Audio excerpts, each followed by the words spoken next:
글로벌 지표가 최근 계속해서 호조세를 보이고 있습니다. 개선도 되고 있고요. 오늘 발표됐던 HSBC 중국의 PMI 8월 지표도 어느 정도 지난달보다 개선이 됐습니다. 물론 어제 발표됐던 국가통계국은 소폭 하락했습니다. 자, 여러 가지 지표들이 발표되고 있는데 이런 지표들에서 저희가 어떤 체크 포인트를 가져가야 될지 오늘 이트레이드 증권 WM 영업센터 정영훈 차장과 함께하도록 하겠습니다. 안녕하세요. 안녕하십니까. 자, 월요일 받고 또 뵙게 됐습니다. 오늘 이번 주에 굉장히 바쁘게 움직이고 계신데 자, 지금 FOMC 회의를 앞두고 있는 상황에서 이렇게 지표들이 개선되고 있지 않습니까? 어떤 의미를 찾아볼 수 있을까요? 일단 지표들이 개선이 되면 또 양적 완화를 또 심하게 하지 않을까라고 하는 그런 우려 때문에 어제도 이제 미국 시장이 초반에 좀 올라갔다가 다시 또 빠지는 그런 모습들을 보여줬는데요.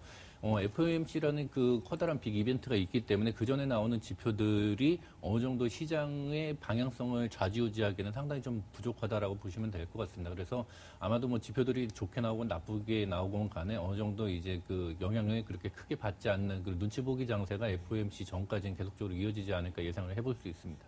사실 오늘 시장에 대한 이슈들이 지난주와 별 다른 게 없어요. 경제 지표는 계속 좋아지고 네. 시리아 공습에 대한 우려는 여전하고 그래서 이러한 악재들의 되풀이 되는 반복인 것 같은데 오늘의 그런 코스피의 하락은 아마 많이 오른 것에 대한 좀 부담감이지 않을까 싶습니다. 가장 주요한 FOMC 회의가 우리 시장으로는 좀 추석 전후로 연결이 되어 있는데요. 그 전후의 시장 흐름 어떻게 예상을 해볼 수가 있을까요? 네, 일단 FOMC 회의 결과가 우리나라 시장은 유시장이기 때문에 해외 시장이 어떻게 반응하는가에 따라 가지고서 우리나라 이제 연휴 동안에 쉬었던 그런 증시가 한꺼번에 반영이 될 가능성이 많습니다. 그래서 예상보다 적게 축소를 한다라고 하더라도 시장이 그것 때문에 급등을 하기는 상당히 좀 힘들고요. 만약에 FOMC 회의 결과가 좋게 나왔다라고 하게 되면 시장은 좀 꾸준하고 안정적인 우상향의 모습들을 가져갈 가능성이 많고요. 그리고 이제 돌발적인 변수에 의해 가지고서 FOMC 회의에서 큰 폭의 축소를 가지고 있다라고 하게 되면 해외 시장이 또 영향을 받아서 좀 급락을 할 가능성들이 있습니다. 그래서 상승을 기대를 한다라고 하게 되면은 점진적인 상승을 예상을 해볼 수가 있고 그리고 하락이 된다라고 하게 되면은 예상치 못한 급락이 나올 수도 있습니다. 그리고 이제 시리아 공습이 계속적으로 늦어지고 있는데 아마도 우리나라 추석 연휴 정도 되면은 그 내용도 어느 정도 이제 가시화될 가능성이 많기 때문에 지금 현재 상황에서 본다라고 하게 되면은 FOMC라고 하는 그런 빅 이벤트를 기회로 삼아가지고 이제 적극적인 매수 전략보다는 일단은 이제 FOMC를 결과를 지켜보고서 나중에 이제 포트폴리오를 재편하는 그런 전략들이 훨씬 더 유효한 구간이 지금 구간이 아닌가 생각이 됩니다. 지난 월요일에 말씀하셨던 거와 좀 비슷한 내용인 것 같아요. 추석 전, 즉 FOMC 회의 전에 좀 현금 비중을 확대했다. 그 이후에 다시 접근하는 것이 좋을 것 같다. 이런 얘기인 것 같은데 이 원자재 시장이 요즘 시리아의 우려에 따라서 급등하고 있지 않습니까? 또 게다가 밤사이에 이제 오바마 대통령의 그 공습 의견을 다른 주요 정재계 인사들이 지지를 하면서 이런 우려가 좀 더 커지고 있는 것 같습니다. 이렇게 원자재 시장이 급등하게 되면 사실 우리 시장에 미치는 영향도 좀 부정적인 영향이 있지 않을까 싶은데 이쪽은 영향은 어떻습니까? 일단 유가가 지금 이제 사상 최고치를 경신을 하려고 지금 하고 있는 그런 상황들인데 이런 중동 사태가 계속적으로 불안하다라고 하게 되면 유가는 추가적으로 좀 오를 수밖에 없는 그런 상황이고 그리고 원자재 가격들은 우리 국내 기업들에게 상당한 부담이 되는 건 사실입니다. 하지만은 지금 현재 상황에서 보면은 환율이 상당히 좀 안정적인 그런 모습들을 보여주고 있기 때문에 그러한 원자재 가격의 상승들을 환율의 원화 강세가 좀 커버를 하고 있다라고 이렇게 보시면 될 것 같습니다. 그렇기 때문에 국내 증시라든지 아니면 국내 기업들이 느끼는 이제 체감상의 그런 문제들은 지금보다는 아무래도 연말 정도 되면은 이제 불거질 수는 있겠지만은 지금 원자재 가격의 상승도 어느 정도 이제 전쟁에 대한 그런 불안감 때문에 올라가고 그리고 그런 시리아 문제들이 해결이 되면 다시 또 원상복구될 가능성이 상당히 높은 그런 이벤트들이 있기 때문에 지금 현재 원자재 가격의 상승에 대해서는 그렇게 우려할 만한 사항은 아니다라고 보시면 될 것 같고요. 그리고 이런 원자재들이 추세적으로 상승할 수 있는 그런 요건들은 아무래도 수요가 늘어나가지고서 공급이 딸리는 그런 상황들이 되지 않는 이상은 원자재 가격은 다시 또 이제 이런 이벤트가 지나간 다음에 또 하향 안정화가 될 가능성이 많다라고 보시면 될 것 같습니다. 예. 최근에 원달러 환율이 10원 가까이 급락하면서 이 1,100원대 밑으로 떨어졌습니다. 또 시리아 사태에 대해서 불안감이 증폭되면서 원화에 대한 변동성이 좀 더 커진 듯한데요. 그 흐름과 국내 경기에 영향 어떻게 미칠 것으로 보십니까? 예, 일단 뭐 어제 골드만삭스에서 뭐 국내 증시를 사라라고 하는 뭐 네, 이제 그 IMF. 긍정적인 그런 내용들도 나왔는데요. 일단 경상수지 흑자를 계속적으로 이룩하고 있는 그런 국가들이 그렇게 많지가 않습니다. 그렇기 때문에 동남아시아 쪽에서 탈출한 자금들이 선진국이나 선진국 시장으로 가기보다는 경상수지 흑자국이라든지 아니면 그동안 저평가됐었던 우리나라 시장으로다가 외국인들이 매수세가 좀 이뤄지고 있는 그런 상황들인데 이러한 기조들이 단기간에 끝나기보다는 이러한 해외 증시라든지 아니면 시리아 사태라든지 이러한 문제들이 좀 불안한 이런 사태들이 해결되기 전까지는 우리나라 시장이 좀 선호가 될 수밖에 없는 그런 상황이다라고 생각을 하고 있고요.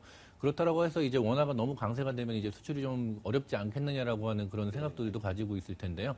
원화 강세가 지금 현재 1,100원대에서 있다라고 하게 되면 그렇게 크게 문제될 상황들은 아니고 만약에 1,050원 아래로 떨어진다라고 하게 되면 수출 기업에 대해서는 어느 정도 영향이 있을 수는 있겠지만은 그 전까지 어떤 레인지에서는 외국인 매수가 계속적으로 들어오고 원화 강세가 일어나는 것들은 국내 증시라든지 아니면 국내 내수 물가라든지 경기 부양을 위해서 국내에서 뭐 이제 추경 예산을 편성을 해서 경기 부양책을 또 이렇게 쓸 때 물가가 많이 올라가게 되면 정부 쪽에서도 상당히 부담스러운데 그런 부분들을 그 원화 강세들이 좀 이제 그 커버를 해주고 있는 게 지금 현재 상황입니다. 그래서 지금 현재 원화 강세는 상당히 좀 그 좋은 모습을 보여주고 있다라고 생각하시면 될 것 같습니다.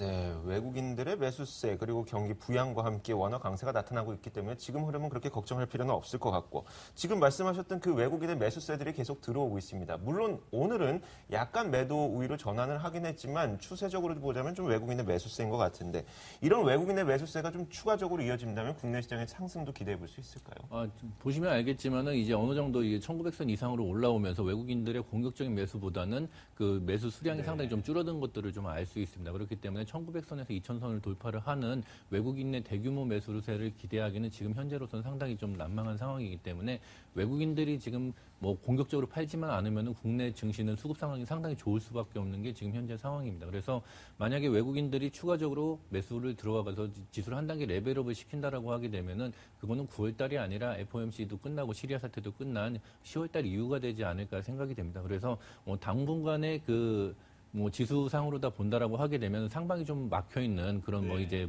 그 박스권이지만은 외국인 매수로 인해 가지고서 그 저점이 계속적으로 높아지는 그런 식의 모습들을 생각을 하시면 될 것 같고요. 결국 뭐 방향성은 뭐 지금 현재 상황에서는 FOMC 전까지는 좀 이제 박스권을 왔다 갔다 하다가 FOMC 이후에 방향성을 잡고서 주식이 좀 움직이지 않을까라고 생각을 합니다. 네.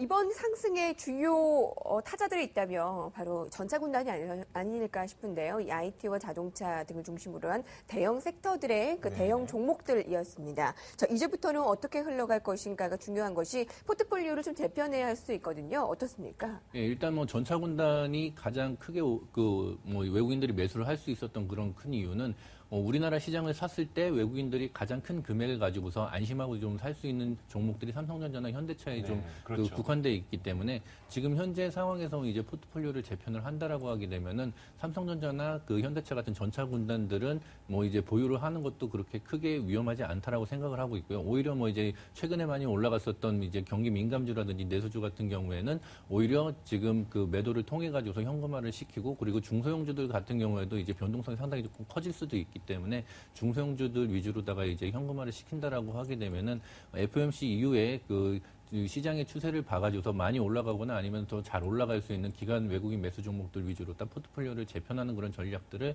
짜시는 게 좋지 않을까 생각이 됩니다. 네, 오늘 투자 전략까지 잘 들어봤습니다. 이트레이드 증권 WM 영업센터 정영훈 차장과 함께 이야기 나눠봤습니다. 고맙습니다. 감사합니다.